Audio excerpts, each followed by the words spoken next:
afternoon. I'm Steve Vogel. It is my great pleasure to introduce our speaker today. I'd like to thank BESI and the Matrix for sponsoring this and hosting this event.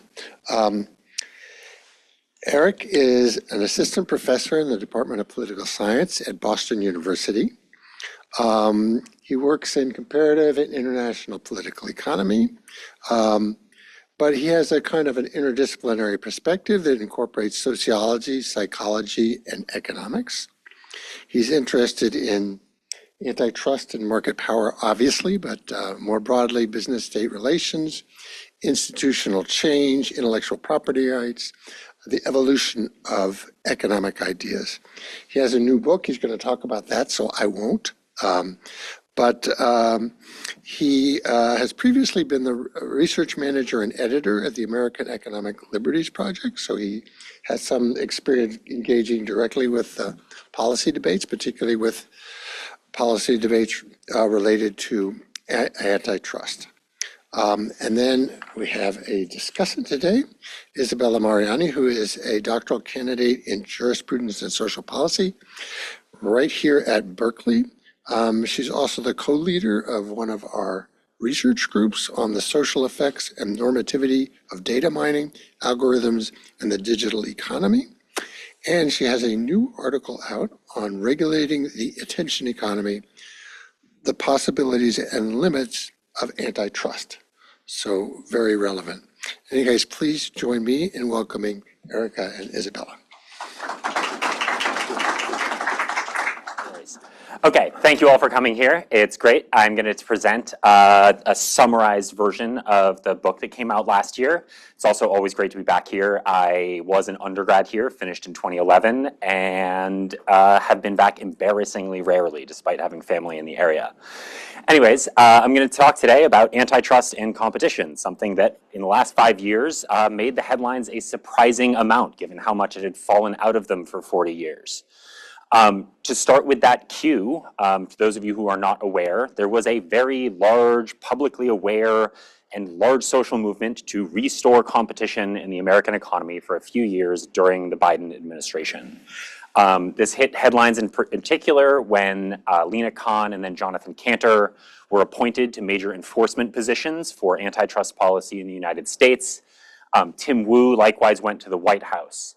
This corresponded with a range of legislative updates to antitrust policy, an executive order to use a whole-of-government bureaucratic approach to restore competition, as well as major cases against some of the United States' most profitable, most successful, and most politically powerful companies, something that would have seemed crazy had that happened 10 years earlier.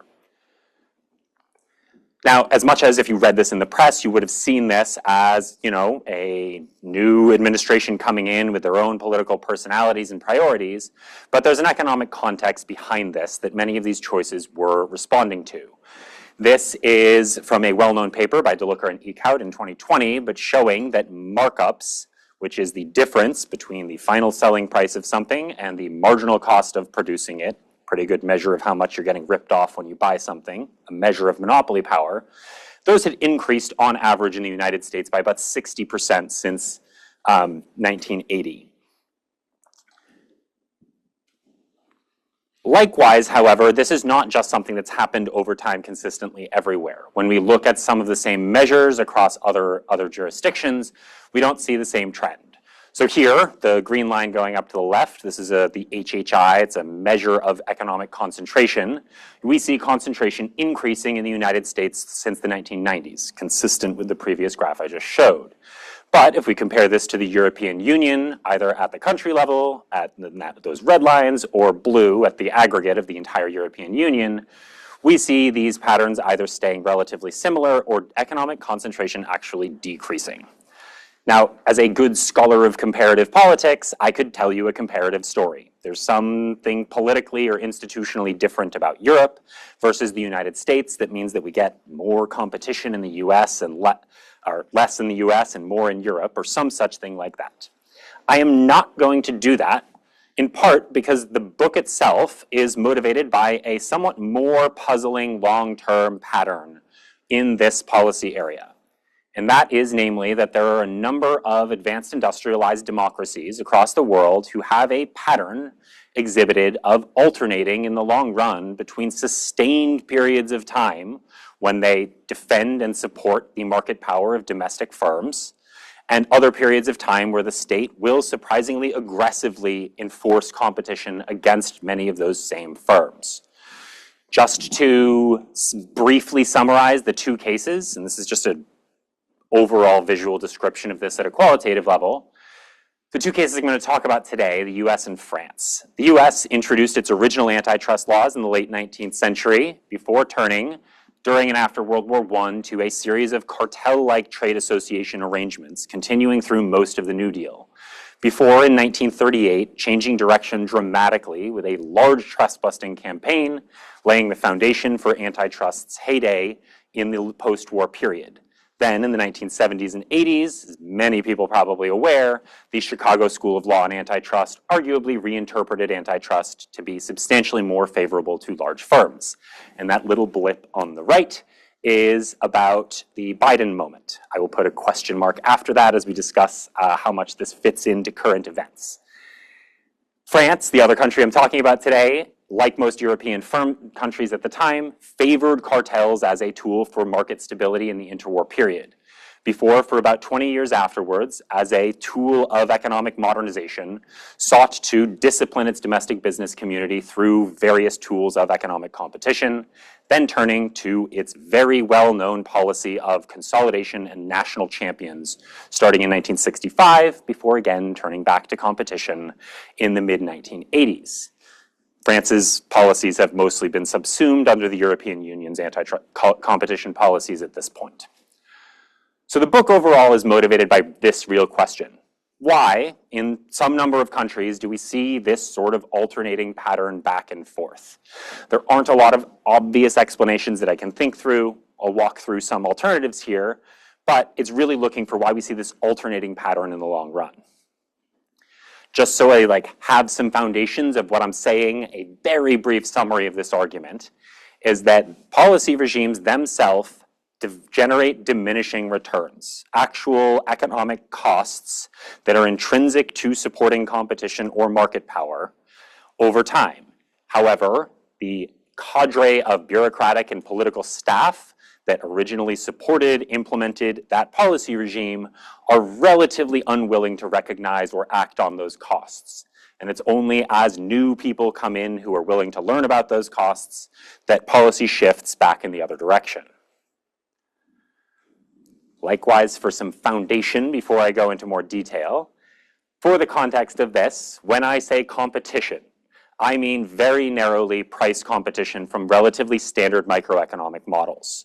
In a market where there's lots of buyers and lots of sellers, producers face profit maximizing incentives to lower their prices towards marginal costs.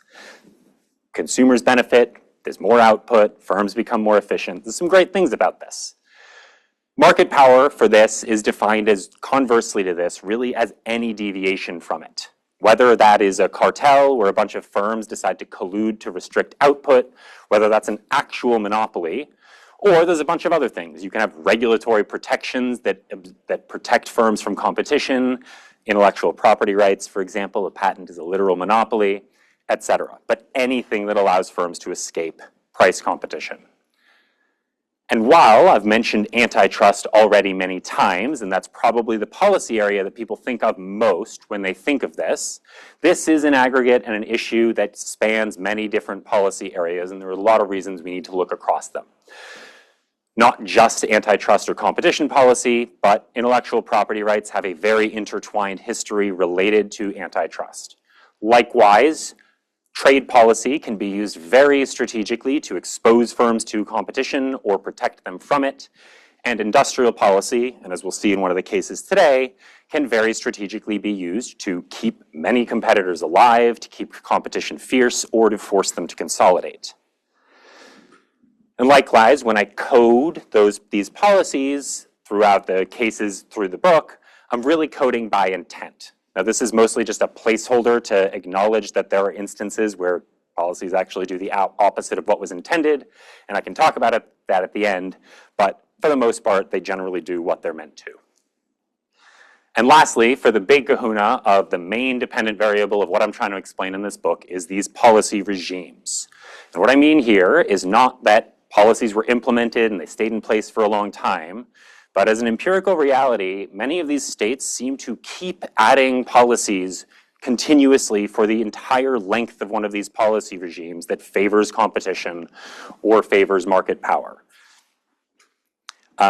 So looking to understand why states would do that and then why they would have the reversal and experience at the end, the core question. And likewise, as like wondering how would I come up with this? How would you know many of these things either about intent or whatnot? The way this research and the way the book's based on is years of extensive archival research in both the United States and France. Across 10 archives in both countries. I don't know exactly how many pages. I have at least 100,000 collected, probably 1 million plus that were actually reviewed. The most important thing, however, here is what this allows me to say based on the theory that I've just sort of outlined. The first is that this actually, in contrast to other methods, allows me to know what economic information policymakers actually had in front of them.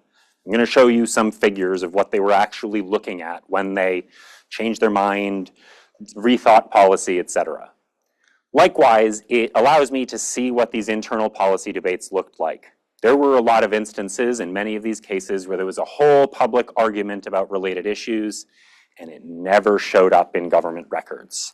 And it's pretty credible evidence that that public debate was pretty sidelined relative to the more important questions. And lastly, this allows me to address a well-known problem of revealed preferences. As political scientists, politicians lie. I think we all know this. Either lie or misrepresent why they're doing things. Archives can give you private correspondence prior to when they were in public office, when they don't have a lot of these incentives to misrepresent their position or to make their position sound more palatable for public messaging purposes. Okay, so I've like established this question, what I'm trying to explain, given you like some foundational thoughts on like where I'm going with this. For the rest of the talk, I'm gonna start by explaining some alternatives that you may already be thinking of like, well, I think I know why that happened. Let's talk about them.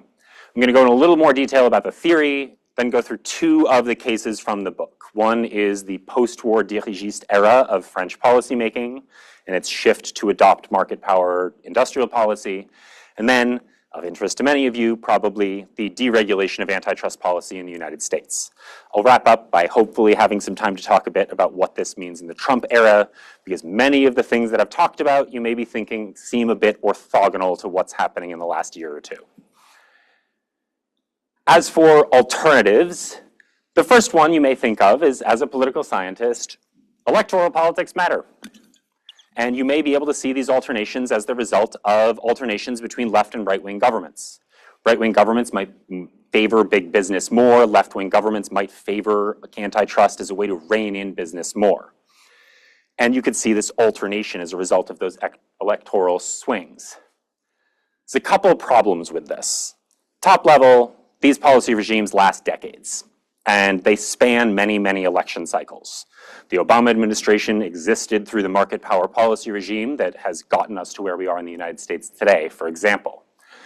Even more importantly, however, is that these changes in policy tend to happen under a single political party, and most frequently by the same exact executive.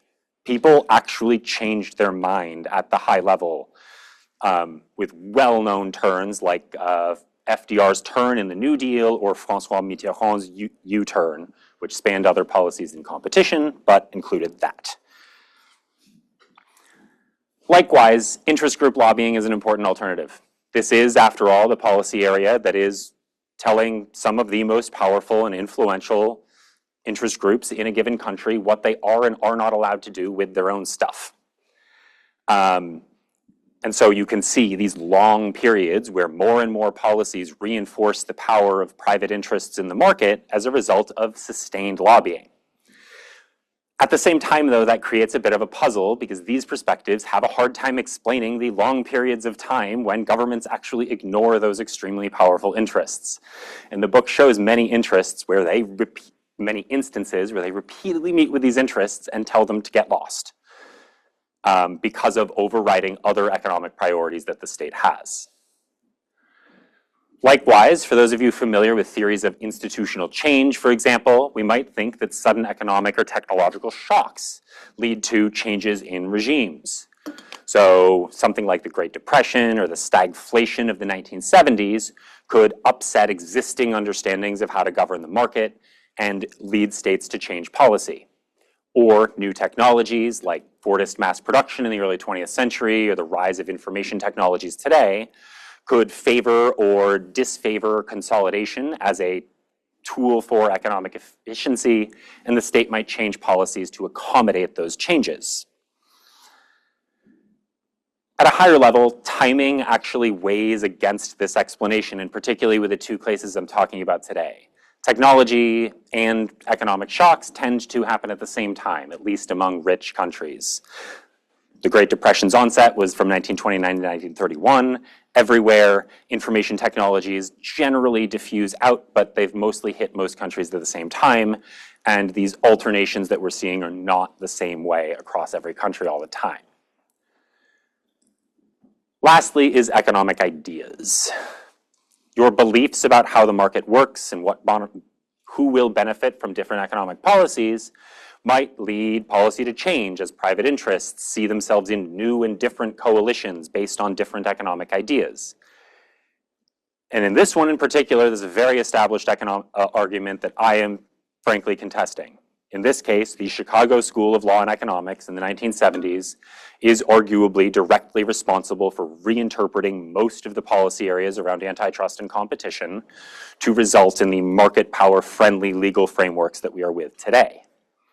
Now, I can't dismiss this like off the top of my head right now, but the book makes the case that these ideas are in many cases either developed in light of existing economic circumstances or gain traction precisely because of the material problems that the state is facing otherwise. More puzzling at a theoretical level, however, is that none of these, absent the electoral one, has a reason why these things should happen in alternating waves. Sudden economic shocks or new technologies don't have a theoretical reason why you should have push towards market power and then push towards competition 40 years later.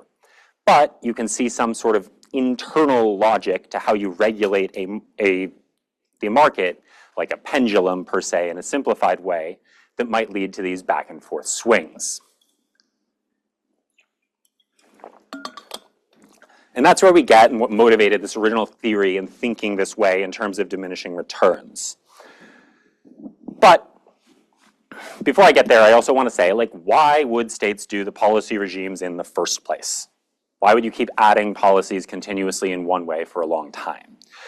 Now, in the book, I established this by emphasizing that policymaking tends to happen according to relatively simplified mental models of how the market works. For those of you who are familiar with industrial organization economics, it's really complicated and it's actually very hard to institutionalize into law. But frameworks like competition is good, the model that I defined price competition in terms of, it benefits consumers, it pushes prices down, it increases output, etc. That's a simplified mental model about how competition is good, concentration should be viewed with skepticism, etc. And these sorts of very simplified frameworks to guide policy decisions on much more detailed things across policy areas is somewhat because of what I argue is a need for cognitive closure that is induced by the policy area in question. These are very complicated questions. Should a supplier be allowed to fix the prices of their final retailer? I could go down a long list of other things, but they're all very complicated questions. But the state has to make decisions about them in contexts where you're never going to be accountable for being wrong. You have to make those decisions in deductive categories like this class of merger needs to be illegal. You need to make it in short decisions. If you're an antitrust judge, for example, you need to make it quickly. And you don't actually have the answer. And the existing psychological research emphasizes that this actually induces a desire to come up with a simple framework where you can just like throw all the complications to the side. And a simple mental model like concentration is bad, and I really want to emphasize from 1950 through the 1970s, that was a very common framework on the front of most judges' minds, provide a heuristic to allow people to escape all of this complication. That's why these things last. But the core mechanism here is these diminishing returns, by which after doing this for a couple decades, they undermine themselves. This is based on a premise from a combination of classical political economy, critical political economy, and some modern economics, that capitalist markets actually require a balance of competition and market power to function. Competition provides the pressure for firms to increase output, lower costs, get more efficient, keep up with competitors. Whereas in a Schumpeterian sense, market power provides the profits with which to actually invest in new technologies, new plants and equipment, etc. And the promise of getting a monopoly or getting market power makes investors want to flood money into those things. But the costs of falling off that balance can be seen most clearly in some of these extremes. At the extreme, where maybe after a couple decades of more and more competition being enforced, price competition can lead to constant price wars, unstable markets, bankruptcies, and, as happens in some of these instances, the lack of profits to be able to keep fueling further investment. Likewise, more familiar to the present world is that market power leads to higher prices. I think that's pretty clear. Monopolies like charging higher prices, but it also concentrates all of those profits in a very small group of firms who have very few incentives to keep investing in future technology, future output. They'd rather just ring the rest of us up for those higher prices. And so the argument here is that after a generation one direction, you start seeing these costs. That, however, does not explain why these policy regimes come to an end, because they show up and then the states don't act for a very long time, or sometimes a very long time. The political question is really a question of commitment. If you establish a policy regime and you have bureaucrats and party leaders and political staff and whatnot who have staked their careers, written books, given speeches, gotten into fights with colleagues at personal cost in favor of a certain approach to policy, when costs come around, there's an established mechanism of escalating commitment in the psychology literature. These people will actually double down on their existing beliefs in the face of evidence against it. And so fundamentally, change isn't coming from here. However, governments actually need staff. They need new people all the time. People get promoted, people get fired, people retire, offices get reorganized, and lots of new people, for totally unintentional, mundane reasons, get put into new positions. And many of these new people, even if they agreed with the existing approach to policy or hadn't thought about it much, they don't have a stake, a personal, psychological stake in it, such that they're willing to learn, to reconsider policy, and push the other direction. And it's after those people get into more positions of influence, persuade others up the chain who don't necessarily care about antitrust or whatever niche policy area it is, that policy changes in the other direction. Only, in many cases, to get diminishing returns a generation later. Okay, so that's the question, the overall theory, why I think a lot of the ways that we think about political economy don't necessarily explain this pattern. And now I'm going to walk through two of the cases from the book. Wish I had a laser pointer here, but the first being France's turn from competition to market power, being antitrust deregulation in the US. The four cases from the book were chosen somewhat on the basis of timing. The fact that France and the US did not do these things at the same time, and I can see the correspondence between them in the archival record, it's helpful to dismiss the notion that this is somehow, they all had the same technologies, or the US forced other countries, etc.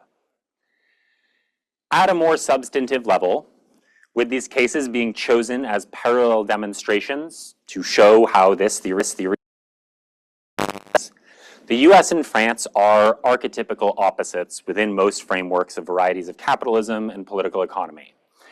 The US is the home of antitrust. It's had it for 150 years plus. It's never had any formal industrial policies until 2022. And it is just a stereotype of your liberal hands-off state, misleading as that may be. France, on the other hand, didn't have anything that you would call a competition law. There were no competition lawyers until 1986. It genuinely was not a thing. And likewise, there was a long history of heavy-handed state industrial policy going pre-revolutionary all the way back to Colbert. And it's the stereotype of an interventionist, overbearing state. Even to today, but certainly then, I think 60% of French GDP is made up by state spending. To jump first into this case, France, in contrary to most characterizations of it, spent the first 20 years after World War II enforcing competition. The reason why is a bit odd. After World War II, France had just lost very quickly and now was suddenly really behind relative to the US, the Soviet Union, etc. And one of the interpretations that the new liberation government adopted was that French business was Malthusian. This has absolutely nothing to do with Thomas Malthus. I have no idea why this term got to be used. I couldn't tell you. But what it meant when someone said the French business was Malthusian at the time is that they were not going to seek out new business opportunities. They wanted market stability over expansion. They were comfortable defending their competitors to avoid bankruptcies and avoid disruption in the market. And that lack of entrepreneurialness was seen as a weakness in the French economy that the French state sought to use a range of policies to discipline. Liberalizing all currency exchanges, they had other reasons for doing that, of course, but continuous tariff reductions, using the buying power of the state to force competition among its suppliers, and importantly, the European treaties of European integration. Those involved a bunch of tariff reductions, but France, in the late 1950s and early 60s, accelerated those tariff reductions because they saw it as important to contain inflation and to discipline what they saw as their lazy business community. And based on what they had as internal records, this did what they meant it to. This is from the early 1960s and shows a collapse in prices of imports and exports over the 1950s. The giant spike on the left is commodity price spike from the Korean War. But the general pattern downwards is certainly clear, and the French policymakers looking at this in the Ministry of Finance saw this as evidence of the effectiveness of the policy. At the same time, the diminishing returns, however, showed up. Let me blow this up. This is, pardon the mouthful, corporate savings as a percentage of gross fixed capital formation. Gross fixed capital formation is a measure of real investment. It's just investment minus all the financial stuff like real estate and stock purchases, etc. So this is investment in new technology, plants, equipment, etc. And this, they recognize that the ability of French firms to pay for that investment out of their own savings, their own profits, was collapsing beginning in the mid-1950s, and that they were going to need, based on French government's plans for growth, some sort of way to finance that growth.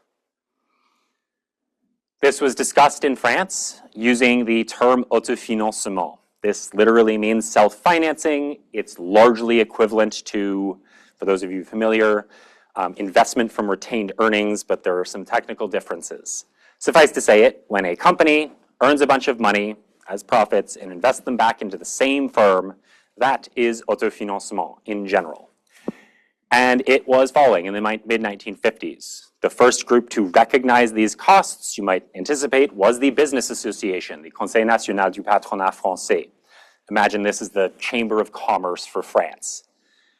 They commissioned a report from a newly created think tank at around that time, recognized this as a problem, and passed that concern on to the Planning Commission, one of the most powerful policymaking bodies in France at the time. Planning Commission went and got their own numbers from the Ministry of Finance. The previous two charts were among that information, confirming that this is in fact a problem. But the way that different policymakers reacted to this really was based on these patterns of commitment. So Jacques Rueff was a liberal economist. His name was on a couple of the policies that I showed you at the beginning of this case study, who continuously, in a consultative body attached to the legislature, continuously argued more tariffs, more action on cartels to crack down on them because we need to control inflation, ignoring these concerns about the crisis of investment coming from other people. On the other hand, Pierre Massé had been an engineer. Before being appointed to be the head of the Planning Commission in 1960, it was to him that the CNPF passed on their concerns about investment, and he spent the next year or two going around to the bureaucracy, the legislature, the executive branch, highlighting this problem and the need to do something about it. Or Valéry Giscard d'Estaing, who many of you will probably know as the now former president of France, but at the time he was just a legislator who had been thrust into the job of Minister of Finance.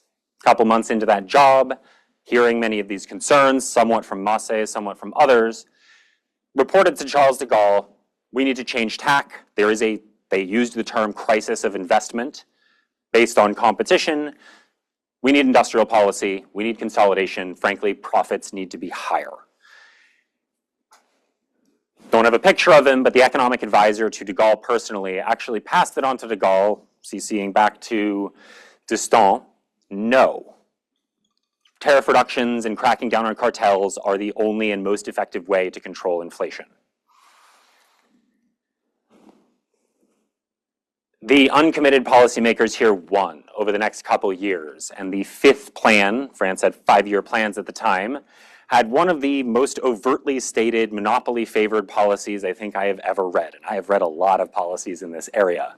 An intentional consolidation of most industries into somewhere between 2 to 3 firms, sometimes down to 1, with the express intent of profits up, competition down. I can go through details of how explicitly against competition this was if people want to, but they were planning to go undermine all the European competition rules at the same time to allow this through. So this is an instance where we have a competition policy regime. It worked. It did what they wanted it to, but at the same time generated these diminishing returns, undermining the ability of firms to invest in the future. And then in a fight when that information came out between committed and uncommitted policymakers, leading to this policy regime favoring monopoly. Now I'm going to turn to the United States, which is a shift in the other direction and probably more lays the foundation for what we're seeing today in the country we're actually sitting or standing in. Suffice to say it, the United States' heyday of antitrust policy and trust busting was the post-war period, set off in 1938 by a 10-year trust busting campaign. Spanned World War II, it was very active during the war. Laid a foundation of a range of legal precedents against mergers, patent abuse, and other things, along with continuous legislative updates to strengthen antitrust law through the mid-1970s. And likewise also included, in parallel to this, and they were very explicit and frequently conversed across these things, the United States' support for an open trading order. And after 30 years of an open trading order, substantial restrictions on American firms' ability to get larger, to dictate conditions to other firms, the American trade balance started to fall, and particularly in certain categories of products. Non-technology intensive manufactured products.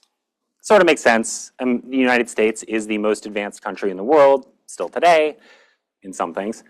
And the trade balance started to fall. And this was a concern, but it's somewhat what you'd expect from encouraging competition both domestically and abroad. Where this got very acute, however, was when the question came to Japan. Because Japan, before other countries, turned its trade balance against the United States positive beginning in 1966. And Japan wasn't doing this with textiles or low-tech stuff that the US wasn't worried about.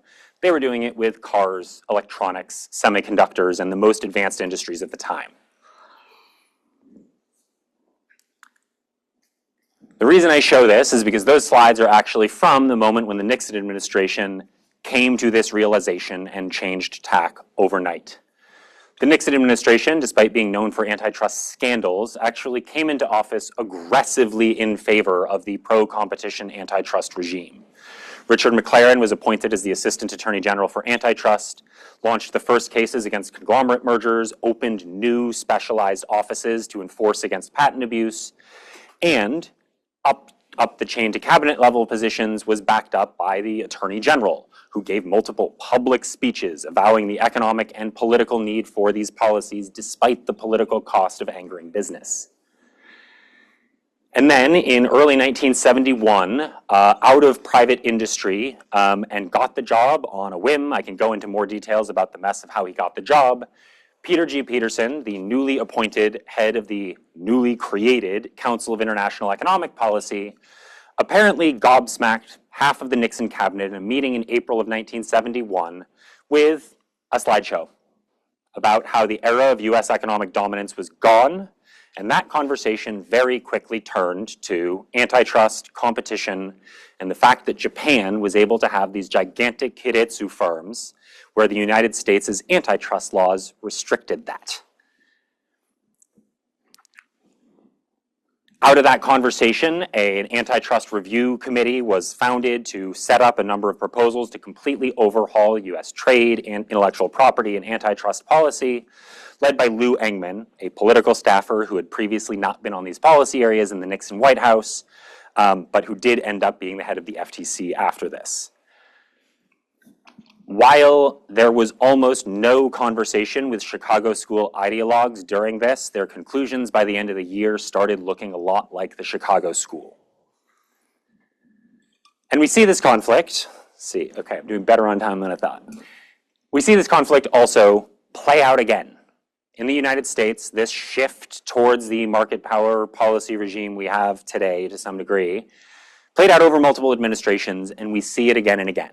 Ford, somewhat seeking to distance himself from Nixon after the Watergate scandal, came into office and recommitted himself to antitrust as a core tool against the high inflation of the time. Committing himself and his administration to continuously enforcing it, and many of the new updates to antitrust policy in the 1970s were passed and signed by Ford. At the same time, however, the antitrust profession, the bench, and many enforcers, the bench being the judicial system, enforcers started to rethink, somewhat on the basis of their litigation experience, somewhat on the basis of the economic context. Richard Posner wrote the Brown Shoe decision, Philadelphia National Bank decision, one of the merger cases I referenced before, but changed his mind at some point in the mid-1970s, and is now mostly known as one of the paragon authors of the Chicago School. Completely flipped his opinion on this. Bill Baxter, at the same time, academic at Stanford, spent most of the 60s and 70s writing in favor of the existing antitrust policies against patent abuse, against further mergers, etc. Now mostly known as a Chicago ideologue, changed his mind at some point in the mid to late 1970s. And this is just mostly a placeholder to emphasize the Carter administration also doubled down on antitrust, despite the winds shifting against them in the profession. John Shenefield was their antitrust enforcer. Even as enforcement patterns changed, as antitrust lawyers and litigators shifted more to the Chicago school, they continued being committed to the existing approach. The moment most people recognize as being the overnight switch in this area is when Reagan was elected. He put Bill Baxter from the previous slide in charge of the antitrust division, and they simply, arguably illegally, a lot of legislators said so at the time, just stopped enforcing a large fraction of the antitrust laws overnight. New merger guidelines to allow economic consolidation more easily, and the Reagan administration over the 1980s sought to strengthen intellectual property rights and dramatically reduce the antitrust restrictions on them. And these policies, I argue, and I can talk a little bit more about how they're directly connected today, sort of laid the institutional foundations for the creation of the tech giants that we have today. So as I wrap up, what does this mean now? There's like two levels to the conversation about today.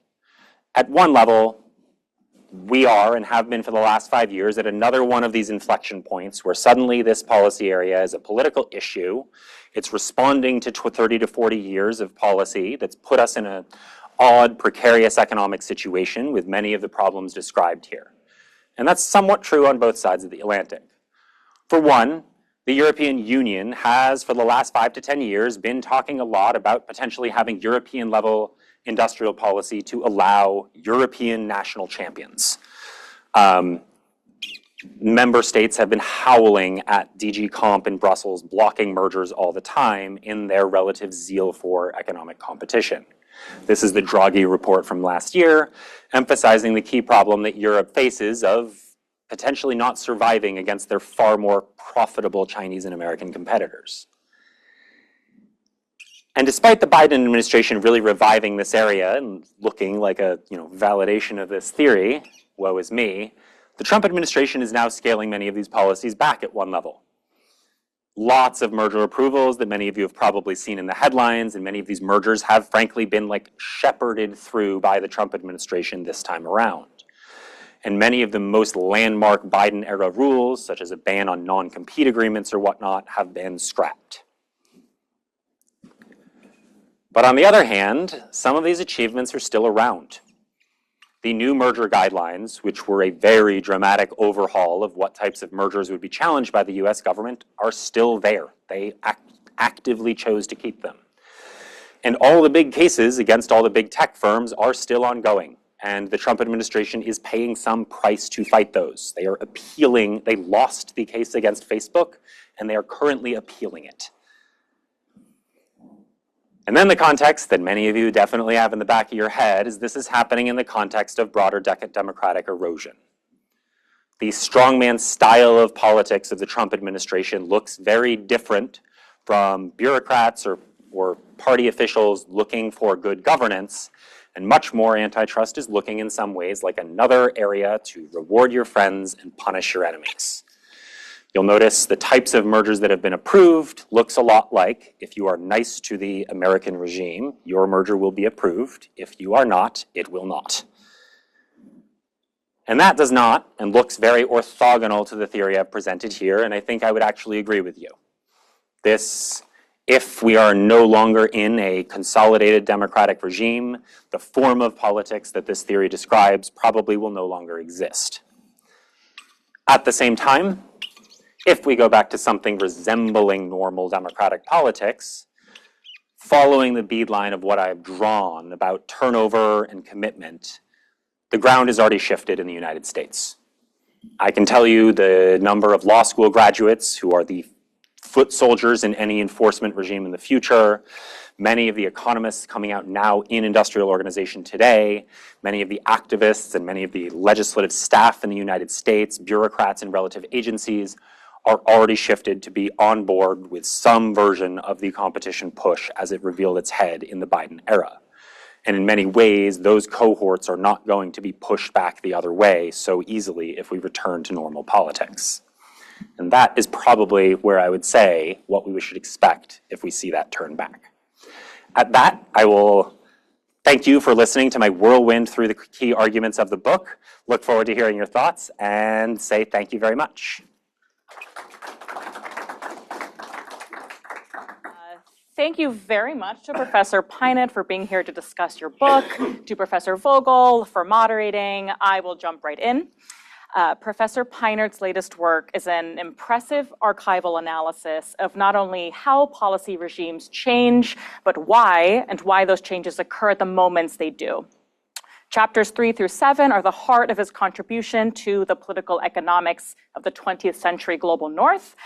Here, his examination of the decisions of key policymakers in France and the United States as parallel demonstrations of what he calls endogenous institutional change stands out as both a remarkably in-depth and almost personal micro-level analysis, while simultaneously revealing a broad and clear pendulum-like trend in how we conceive of and govern markets. The first topic I will raise revolves around your methodology. Perhaps this is a self-serving question, as I am a dissertating grad student whose project entails a historical analysis of markets, but hey, I have the microphone. So I understand your book to be making a meta-commentary about the methodology of political economy. The first 2 chapters culminate as a claim about how to explain changes in history and a critique, for lack of a better term, of typical approaches to process tracing. Notably, you argue that the interest group theories cannot account for why some policy outcomes don't benefit monopolies and their lobbyists. Neither, you argue, can theories that center ideology explain why some ideas seem to win the day. And similarly, materialist theories around technological changes and transnational economies of scale don't, according to your analysis, map on to the policy changes of competition and market power that you seek to explain. The most devastating blow, in my opinion, is to the national model's approach to political economy. You argue that this now quite entrenched varieties of capitalism framework cannot capture why such changes in institutions and policies often arise without exogenous shocks that create the critical junctures where change can occur. So first, I would love to hear more on how you arrived at the endogenous institutional change approach and what this internally focused method might mean for political economy going forward. This leads me to my second question on the specificity of your framework and its potential for application beyond the time frame of the text. You employ, as you spoke about, a very narrow technical definition of competition and market power, that competition refers to price competition and market power being defined as firms setting their own prices independently of market. So my question is, how far can this analysis be applied to questions about competition and market power today in an era of oligopolistic, if not monopolistic, digital technology firms? At least in the US, these firms do not trade in traditional production and sales.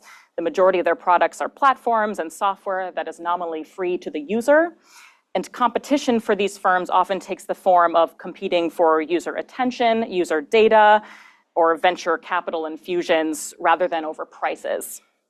So in other words, can we map an analysis of a dichotomy between competition and market power onto a market that produces very few material goods, in which competition is zero price?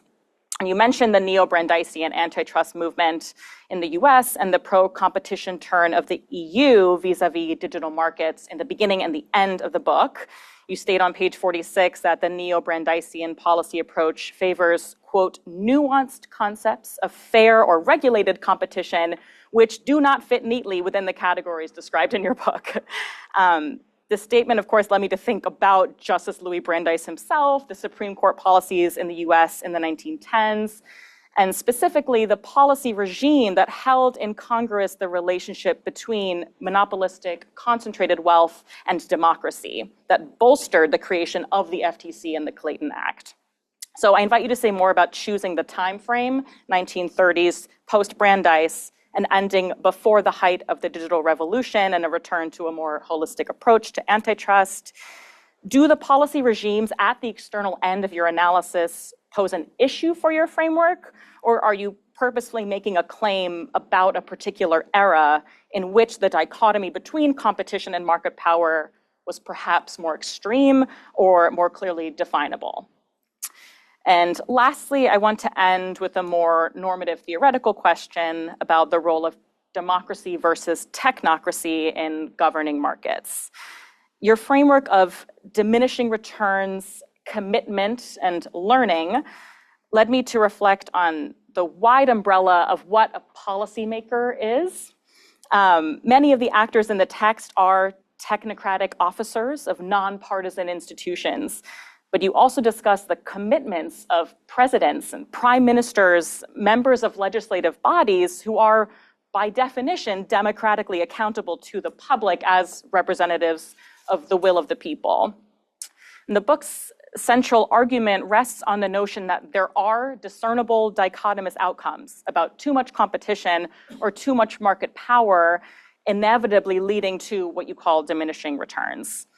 This framework takes the economy and the regulation of markets as a technocratic, apolitical endeavor apart from normative commitments.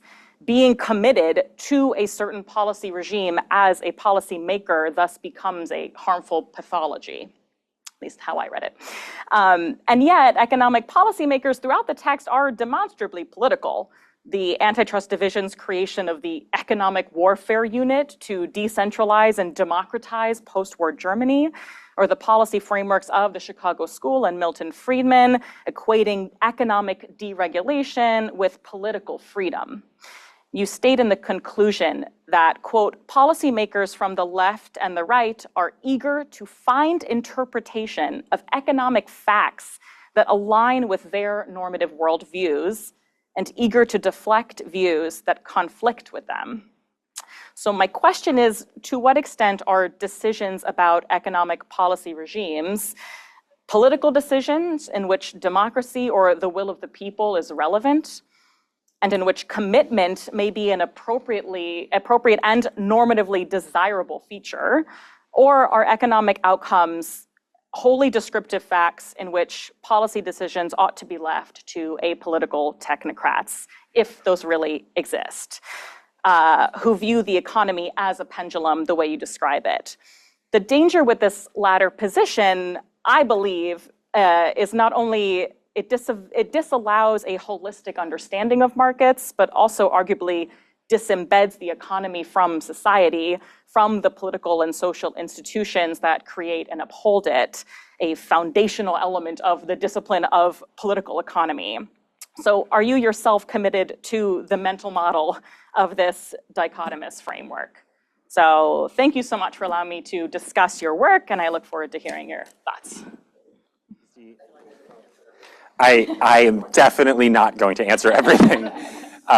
Thank you, Steve, and thank you, Isabella, for these comments. I don't even know how much I'm gonna count how many of these threads I'm gonna pick up. Many of them are like pointing to the core paradoxes at the center of some aspects of this book. Some of these, however, are easier to address.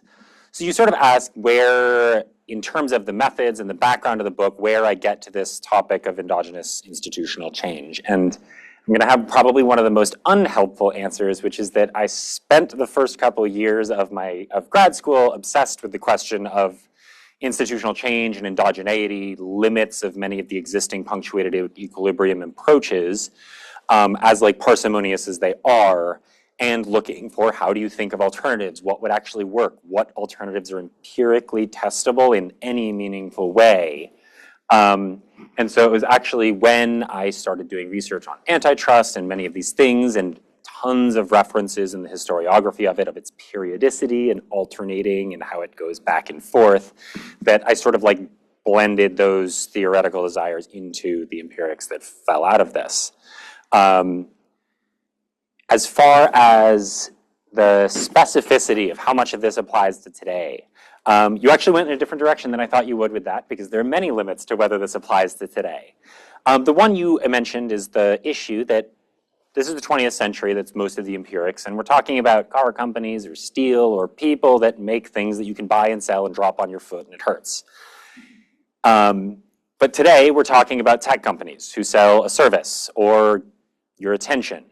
And I'm probably a believer in this context of the fact that if the user is not paying anything, they're not the user, they're the product.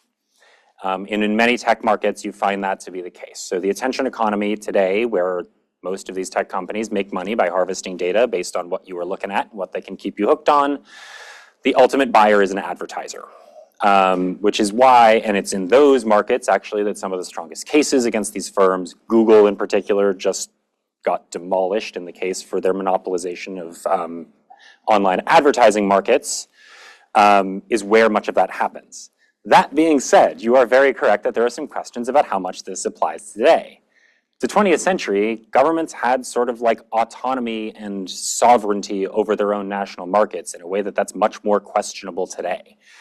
I don't have a clean answer to that. I think I probably would say that my own thinking is reflecting the fact that there's only a few jurisdictions who have a large enough internal market that they have enough control over it to really generate a policy regime like this that's not dependent on a neighbor, and those are the US, the EU, and China.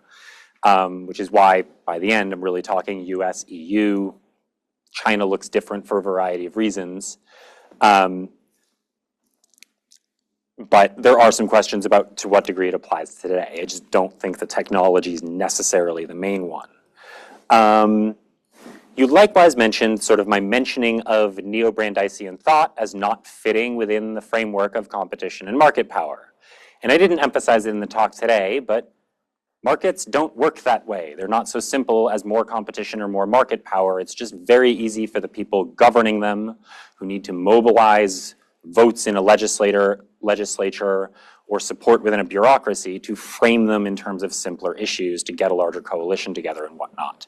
And that's actually one of my arguments for, unfortunate for my neo-Brandeisian colleagues and friends, I'm a little bit skeptical about the politics that they're intending to build around nuanced notions of fair competition and all of the complications therein.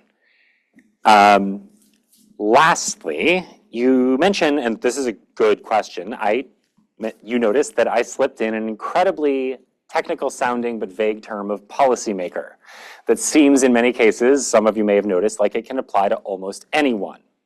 There's an intentionality to why I kept that so vague. This can be a president, this can be a bureaucrat, this can be a policymaker, this can be, this can be legislative staff, this can be a bureaucrat, it can be a lawyer, it can be a judge.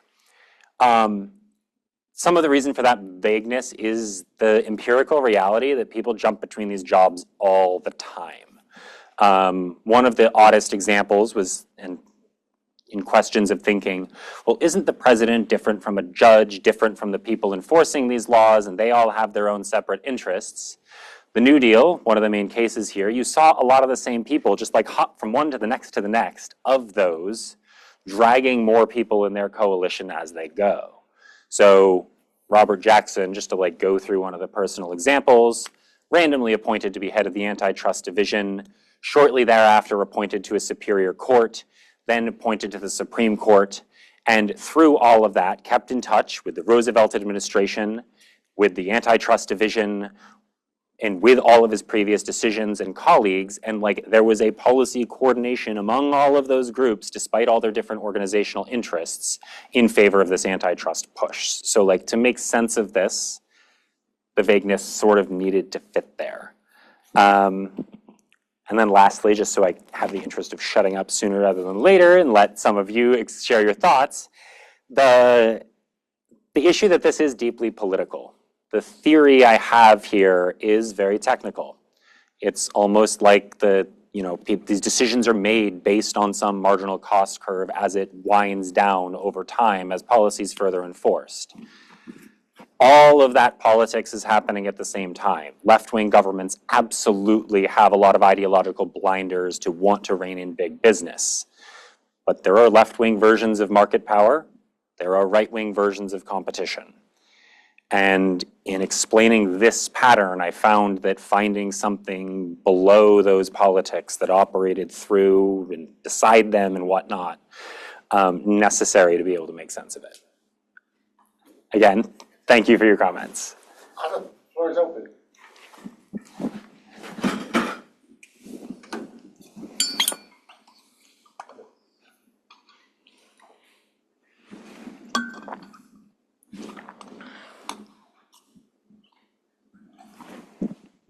Hey, and thank you for a great presentation. I thought, your story about policy change was really convincing, if a little bit depressing, perhaps. And I was wondering also how it can be applied to other policy areas. But my main question is about Germany.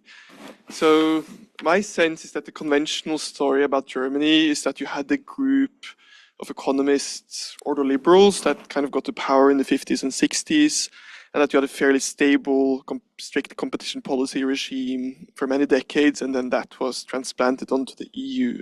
So that's a story of stability. I'm wondering, is there something missing in that story? Is there like a mental model of the trauma from fascism that was like implemented into competition policy somehow, or what's going on with Germany? Okay, great. What was the first minor question? Oh, other policy areas. I figured I should actually mention that because one of the things Isabella mentioned is that this seems like it's very narrow, just applies to this. I'm trying to tell a grand story, but then saying there's this one thing that this is true for. I've written elsewhere in a couple articles about how this might apply elsewhere, in that you'd need some sort of chain of thinking about the mechanisms of how you'd have an intrinsically internal driver that would undermine or upset a given institution or policy arrangement in and of itself. The main context I've been able to imagine a sort of mechanism is you could see how financial liberalization versus financial repression could lead to certain benefits over time before it undermines itself in either direction. But I think the core thing I'd say is you just need to have some sort of theoretical mechanism at a high level. Now to the more interesting part, which is Germany. Talked about this more in the book from the context of the European negotiations with France. And you're right, there's a normal story that Germany has a very stable arrangement on this front. I would contest what that arrangement is. It's very well known that German ordoliberals wanted very strict competition policy, but there's a good amount of work indicating that they did not get what they wanted in the original cartel law. It's a somewhat unknown book called Die Falsche Freunde, about how the ordoliberal goals were actually upset by the business association in making a relatively useless cartel law. And some of the work I did in the book showed that the strongest aspects of the European treaties were actually forced by the French over German objections. That's somewhat an aside to the broader question of Germany has been somewhat stable. In the original dissertation this book was based on, I actually had a whole section about why Germany looks stable. And what I would say still to today, even though it's not really in the book, is that they are a continuous export surplus country. And there are several things about having the sort of undervaluation regime of continuous export surpluses that makes those diminishing returns never show up because the costs are offloaded onto their trading partners. I could go and I could explain a little bit, but the costs of more and more competition are borne by the countries that they are dumping underpriced goods on. The costs of market power are not borne domestically either. So that's the explanation I have, but I didn't focus on Germany, so I can't fully answer that question.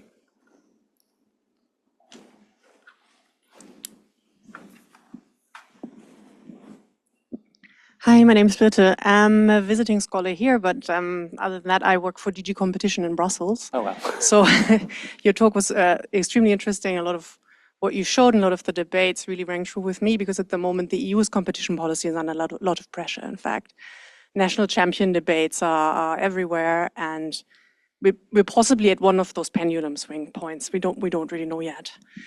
What I thought was very interesting in what you have outlined is really this concept of diminishing returns. And so I was wondering whether in your view, those are inevitable and they will always be large, or whether there's a way that they might be getting smaller because we have a better understanding of the economy. We don't swing all the way to brown shoe and we don't swing all the way to laissez-faire, but we do something in between. And then maybe the problem of the diminishing returns becomes a smaller problem. Or alternatively, and that's something I picked up from what you said as well, is that maybe these debates are very charged because competition policy is seen as something that is supposed to address a very large issue such as losing competitiveness against a major geopolitical rival. And therefore, we will then always have debates about diminishing returns and just stay in the swing. So I don't know if you have any thoughts around what we can expect going forward. Thanks for the question, and great question. This always I struggled with. If I'm starting with the premise that you need a balance between competition and market power, then why is everybody not sitting in the middle? Core paradox of this. And I think it's a fair question, and I would say it's entirely possible they'll get more minor, but I think one of the things that I've seen through both of these cases and a lot of secondary literature on others is it's so easy for policymakers, politicians, political leaders to fall into the rhetoric of concentration is bad. We need to have these default assumptions that concentration needs to be viewed skeptically, or conversely, alternatives that we need more efficiency from scale from European champions or whatnot.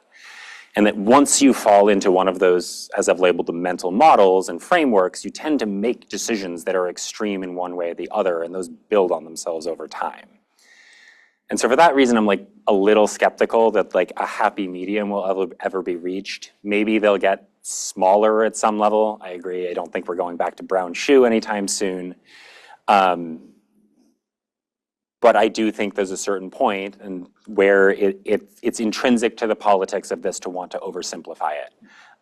Like having worked in some advocacy in this area in a couple of years before returning to academia, I remember being in the room where we're talking about like, no, that's not right. These firms need more protection from like direct price competition and razor thin margins, and then having to go out in like press releases and public conversation and be like, concentration's bad. And it's like a very depressing, disjointed reality, but it seems, and I would argue, is somewhat intrinsic to this area.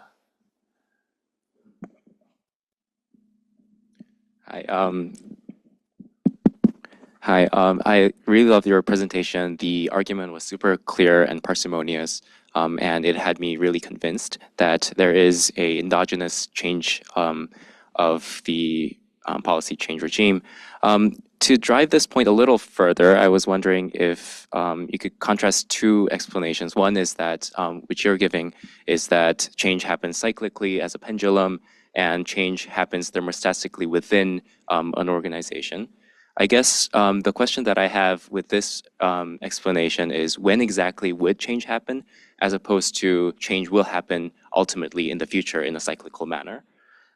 So I guess you could contrast this type of explanation to another one where you're saying that it's not a result of an exogenous shock. Then I guess one question that I still had is when exactly will the pendulum swing to the other side? When is it that maybe people will have had enough, or there are greater voices that argue on the one side of the policy spectrum over the other? On the other hand, I think the periods in which the policies change do resemble some sort of a cyclical pattern. If you look at the duration, it's roughly resembling a duration of a person's career. So maybe there are generations of the expert community. But I was just curious to hear some thoughts you would have as to when exactly would change would happen. Okay, great questions. Thank you so much. So there is a certain question of, is this a theory of like when change will happen? Like, do diminishing returns need to get to a certain size? Is there some number of uncommitted people who need to change their mind? Versus it's sort of a loose prediction of will change happen? Easy answer that it is a prediction of will change happen. Some of the like unfortunate reality of the argument is that, yes, there are these big structural economic forces intrinsic to the fact that policy gets built this way, but that like when it happens, how it happens, and who does it is down to all of these very lumpy, messy, sometimes deeply interpersonal politics of who got fired on which day or who got into a screaming match about what. Some of you laughed, there were literal screaming matches that decided some of these things. But that it's the overhang between the structural forces and that interpersonal stuff that means there's no way to say it's going to happen on next Tuesday or even in 2025, but so much as like if policy continues this way, eventually those bureaucratic coalitions or groups or cohorts are going to fall apart. And now the second point, I think you have a great point about the fact that these sort of correspond to the length of someone's career.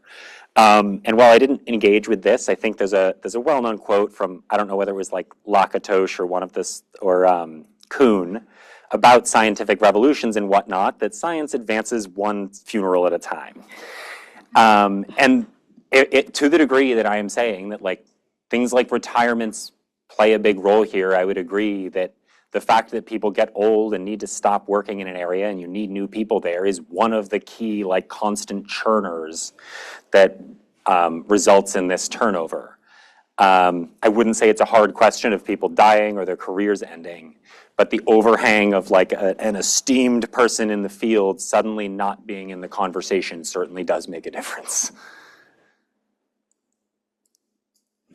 Great. Is this on? Hello? Anyway, thank you. I was going to say this sounds a lot like Kuhn, but less morbid. So I agree on that. I wanted to go back to the concept of diminishing returns. First, maybe a small clarificatory point. I wasn't sure about whether it was about the structure of the market itself, about the structure of competition, whether it's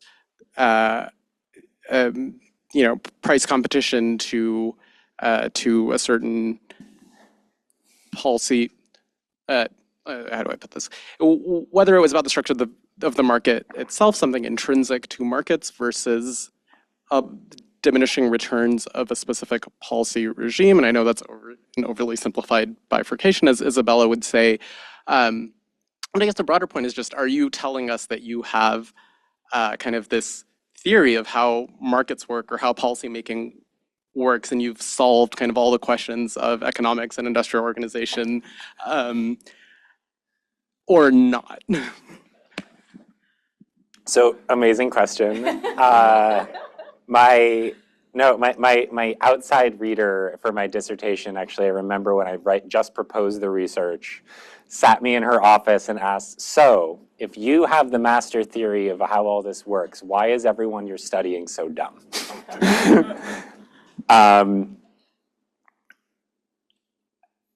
At one level, that's a core paradox that I can't walk away from. At another level, some of it is that there's no way to know that happy midpoint. We can say, okay, there's a good point where competition and market power are in the correct balance, but I don't even know of a theoretical way to imagine how that would be measured in a single market, never mind what should the rules for a regulatory area be that span most industries. And so what I'm arguing is that even if you are at that happy medium, if you have any predilection to be skeptical of mergers or skeptical of patent licenses, and I kept this at a high level, but the detailed questions this comes down to get annoyingly specific, you're going to be skeptical and lean one way. And I can't even, and part of the way I resolve this is I don't know what that happy medium is. And and having done some advocacy in this area, I can say I don't know when we would have passed it. I don't know where we should stop. I think I would say right now it's pretty clear in the US it could use some more composition. We have some problems with some overly powerful firms. But imagine that Lina Khan got her way for another 10 years. When should she stop is a question that there's just no way to answer.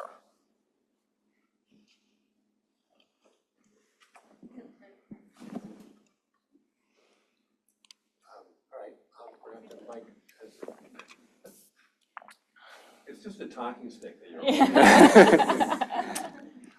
you're So great book, great talk. So you were very explicit about that you were focusing mostly on prices and investment. And so I just kind of wanted to push you out of those bounds. My point is that antitrust policy is about more than that. The two things that come and that those other things might have different patterns, might not be this kind of pendulum swing. The two I have in mind are political power and innovation. So political power, if you really think that big business is a threat to politics, then you might just stick with that. You know what I mean? There might not be a point of going too far. And vice versa. If you think that antitrust really shouldn't care about that at all, you're not going to change your mind. And innovation, you might say that correlates pretty closely with investment, but there's another way to see it where there's kind of competition is good for innovation, period, right? That's one line, right? And if that's your view, again, it's not going to have waves, right? It's going to always be good, right? Or too much competition is bad, you would stick with that. So I guess my question is, if you accept my premise that there's other things that matter, that those other things might follow a different dynamic, then how does that blend with your story? Does it mean that they kind of oddly sort of sync, that people, that the debate about politics kind of follows the debate about the substance? Or is your conclusion that actually those things are less important than we thought they might be? And you've kind of captured the central issue. Okay, so two great questions. The second one, again, coming back to, have I figured it all out, and is everybody in the real world wrong? The answer to that's no.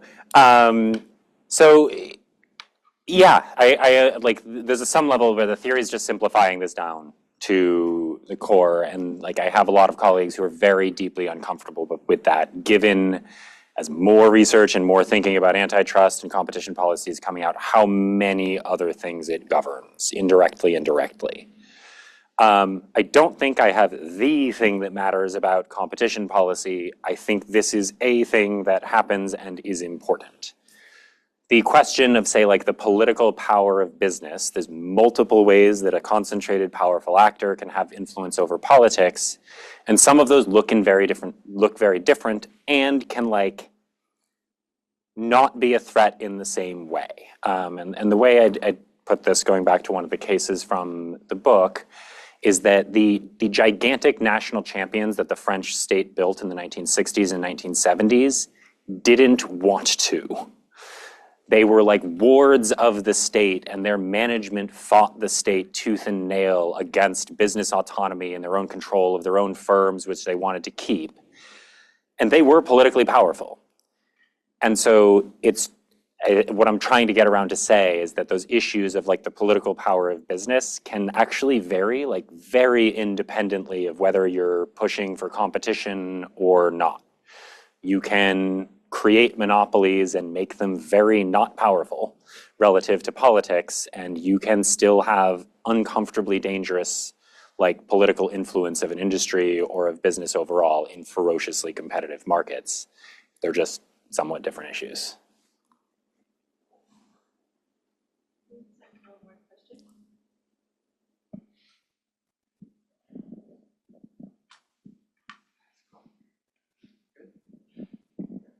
Yeah. Please. I know those 4 seconds made me convinced that no one else was gonna ask one. So, yeah, building on one of Isabella's points. So, you're dealing with a lot of different policy areas: trade, IPR, competition. You're also talking about politicians. I just wanted to see whether you could be even more specific about how you understand sort of epistemic communities to operate. I'm very used to thinking about to have like different epistemic communities related to different policy areas.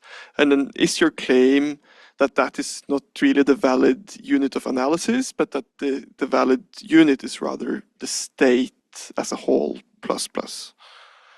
Okay, great. So there's a contrast between what I'm arguing in epistemic communities, because antitrust has its own profession, intellectual property law has its own profession, trade has multiple professions, etc. I think I'll probably answer this by explaining actually somewhat how I went about this and why the politics of this make it very difficult to separate this into these things. Frequently, the issue, whether it's in a presidential administration, in the like French bureaucracy or wherever, the issue comes up in the light of a problem, investment, or it comes up in terms of like the Japanese are kicking our butts, oh no. And it's from there, policymakers, whether party apparatchiks or the executive or their staff, start thinking, okay, we have a problem. And then they start branching out to find ways that they think they might be able to solve it.